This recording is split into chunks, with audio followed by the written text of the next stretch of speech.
Hey guys, we're back. I'm Martin Gaston, and we're going to be looking at some Rome 2. I'm with Al Bickham from Creative Assembly. Hi there. You've come all the way from England. That's right, yes. I've come all the way from England, yes. How are you finding the show? Fantastic, amazing, huge, as it always is, yeah.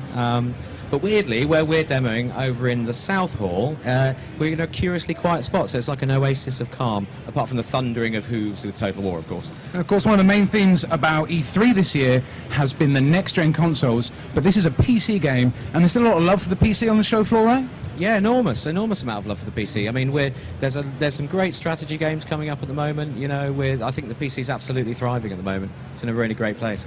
Right, and you've brought 10 minutes of new footage. That's right, yes. Of the game. I guess, let's just get stuck in when we can. All right, here it is. Right, yeah. So this is the new campaign map for Rome 2. It's colossal. It's the most ambitious, richly detailed campaign map we've ever made in a Total War game. It's about 4 times the size, as you can see here, about 4 times the size of the campaign map in Shogun 2. Look, I mean, it stretches all the way from Spain to Afghanistan. It's colossal. What kind of a PC is this running on? Let's just get that straight out of the way. So this is around a Core i7, about 8 gig of RAM, and a sort of upper mid-range graphics card at the moment. So it's not an absolute top-end system. Right. I mean, it's better than my computer. How's it going to look on my computer? What's your computer like? i5. Oh, it's probably going to look great. One of our aims is to keep the minimum spec for Shogun 2 around the same. Sorry, the minimum spec for Rome 2 around the same as it was for Shogun 2. So we're working on a suite of low-end assets to make sure that people with low-end systems can play and enjoy the game at a reasonable frame rate. So, all right. So we're looking at the overview. Yeah, we're going to get to see some diplomacy coming out.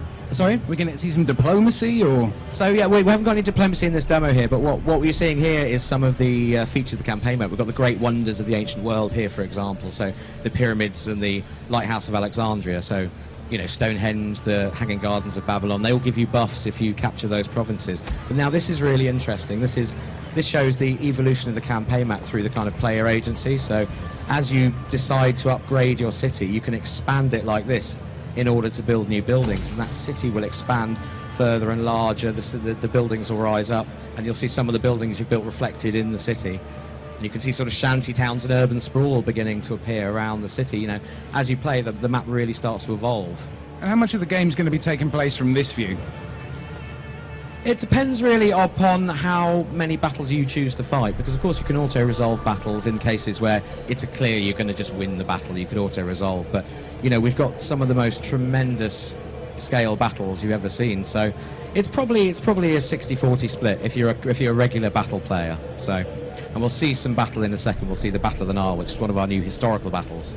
Right, and one of the things I think people have always had a bit of a hard time with is the, just the AI has maybe not been as intelligent or as wily as I would have liked in a Total War game. Are we going to be seeing a smarter computer opponent? Well, what you're going to see is you're going to see some great AI on the campaign map and some great AI on the battle map. So on the campaign side, one thing that has often happened in previous Total War games, an AI you may have felt like you've been stabbed in the back, or you may feel like, you know, the AI's declared war on you for no reason, and you can't really see a reason for that, and you think it's acting randomly. What we're doing now in diplomacy is we've got a new panel called the Relations panel, and it lists your actions by which that AI is judging you. So, you know, if you've committed war, if you've declared war on one of its friends, then it won't like that. It'll count as a negative modifier towards you. And if you march into its territory under arms, for example, it won't like that. And so you can literally see, you can make a value judgment on how diplomacy is going to go and why that AI is making the decisions that it's making. So we're giving a lot broader window into the AI's decision making. So that should be a real help to players, I think. What you're saying is the AI is still going to come and attack you, but you're just going to know the reason why this time. Exactly. Now, of course, we've got different AI personalities. Some factions will be more you know, more diplomacy-led. Some factions will be more cautious, some will be more aggressive or expansionist, so you've still got that to deal with as well. Right, so we've gone into another scene now. We're actually in some battle. So this is the Battle of the Nile. It's one of the historical battles in the game, and this is the armies of Ptolemy XIII being attacked by Caesar and his ally Mithridates of Pergamon. It's one of the battles that happened in 47 BC. So now the reason this battle is so spectacular is because it's got such a vast range of exotic units in it, and it's a combined battle as well. So we've got one of these combined battles where land and naval units can fight in the same theatre of war at the same time. So, you know, you can use your ships to disembark troops on the land to support the troops, or shell them with ballistas and things like that. Now, I saw some war elephants a minute ago. We're going to get to see some more war elephants? We will see some war elephants, right, you know, I want to see some more elephants. Yeah, 10 tons of muscle and tusk trampling your enemies to jam. They're a really fun unit to use. But of course there's a danger side as well. So our war elephants have a kind of internal rage meter that builds up over time. So if you've got guys throwing javelins at them, covering them with arrows and spears, they get a bit angry and they can run amok, at which point you lose control of them. And then, hey, if you've got loads of your guys standing around, they stop distinguishing between friend and foe. So, you know, you've got to be careful with elephants. Al, are we going to see some crazy war elephants today? We'll see some crazy war elephants today. But the bit I really want to point out is the chariots and the impact that they have. Because all the units in our battle demo, in our battles now, have a mass rating. So you'll see on a simple level, what that means is if you've got a light unit, just guy in a loincloth with a spear, and a heavily armoured Roman infantryman smash, you know, if they smash into, you know, lightly armoured units, they'll kind of compress them and drive through them. So when you see something like a war chariot, which has great weight, bearing down on a unit, it will really burst through. So we'll see that in a second. Now this is interesting. This is the Egyptian flagship of the Egyptian fleet, and what we're doing is ramming is a big naval tactic of the era. So we've got lots of ships that have ramming capability, and what the ship's going to do now is going to ram into one of the Roman ships, and if we're lucky, we'll see one of the critical destruction animations. Right, there we go. The ship is damaged slightly already, so you know you've got this great sense of weight and impact and destruction going on. That looks like it was quite a costly. Very much so, I mean, these ships cost a lot of money to build, right? Oh yeah. So the bigger the ship, you're going to have an economy that supports, you know, and you'll have to, through buildings and research, be able to, you know, access that. So it's kind of a late game unit, that one. Right. So if I have to buy that ship, I'm going to feel it when it gets destroyed. Yeah, exactly. Right. Yeah. So what's going on right now? We've got some infantry battles? Yeah, so what we've got, this is that was the Roman infantry coming up the hill. This is the chariots that I mentioned here. Now what we're about to see is this is the unit camera. It's a new feature in Rome 2. We can lock the camera to the unit and see the close-up actions of the old battle. So there you go, you've got guys flying everywhere. That's scythe chariots in action. And these are battlefield deployables, which you can set up if you're in a defensive position. You can set these up before the battle. So what you've seen is a load of guys lighting, burning weighted bales of hay, which are rolling down the hill and disrupting enemy units and damaging them as they go. So now I know if you've been following this game, you've been showing off was it Siege of Carthage? That's right. That was the first thing we showed. Yeah, was the Siege of Carthage. That was a big city. There was a lot of sort of insidey battles. This is a sort of big open plain. That's right, yeah. How does this make the fighting different? Well, for a start, it's based on a hill, so you know you've got your standard.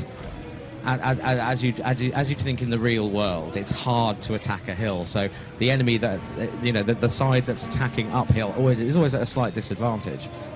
It's going to cost them more energy to get up the hill. They're going to move slower. It's going to be harder for them. So, you know, as a hill battle. Here come the elephants. And here come the elephants trampling through the Roman troops there. So the reason we're throwing everything at the Romans there is because they're standing on a capture point. We have capture points in battles now. So as long as a unit is stood on that capture point, you can see the flag there. It's cut. The Egyptian flag has come down, and the Roman flag is threatening to come up. So that looks a bit video gamey in a series that's about history. Yeah, well, you know, we still want to. At the end of the day, it is a game. It is a piece of entertainment, and while we still aim for, you know, great historical authenticity, we still want to make it a great game to play. And we've got a lot of, you know, really interesting new features that really, you know, support the idea that we want people to be enormously entertained by this. Now, do you not think this does look a little bit daunting to people who've never played the series before? Yeah, I can see how you'd think that.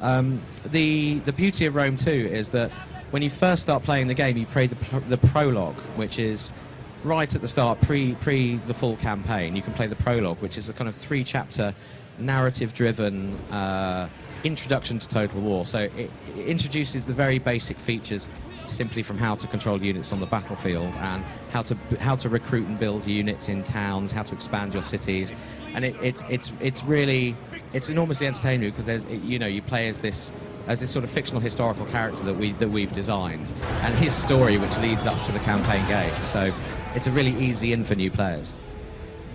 All right. So I mean, when's the game out? So September the 3rd, we're out.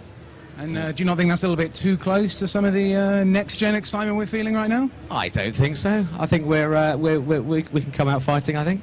And I didn't see the elephants. I wanted to see some crazy elephants. Where were they, man? Yeah, they were tucked around the back, actually, so we didn't see them. So they were running amok, trampling my own troops to death. So you did promise, though. Well, that's all I'm going to say. I did. We saw them smashing into the Romans, but come September the 3rd, you can launch all the elephants you wish at the enemy. All right, and what about the multiplayer? Like, I know we didn't have a chance to see it today. There's obviously going to be multiplayer. Yeah. What are some of the changes you're going to make? Is there going to be a beta? So at the moment, with multiplayer we've got the standard kind of multiplayer modes. We've got the kind of head-to-head, up to 4 players modes. We've got a couple of new, quite exciting features we're working on, but we're proofing them out at the moment. So we might have to save that till another day. Fair enough. Well, that's Rome 2. Thanks for coming in now. We're going to cut to some Battlefield 4 now, and then we'll be back with some Elder Scrolls Online on GameSpot.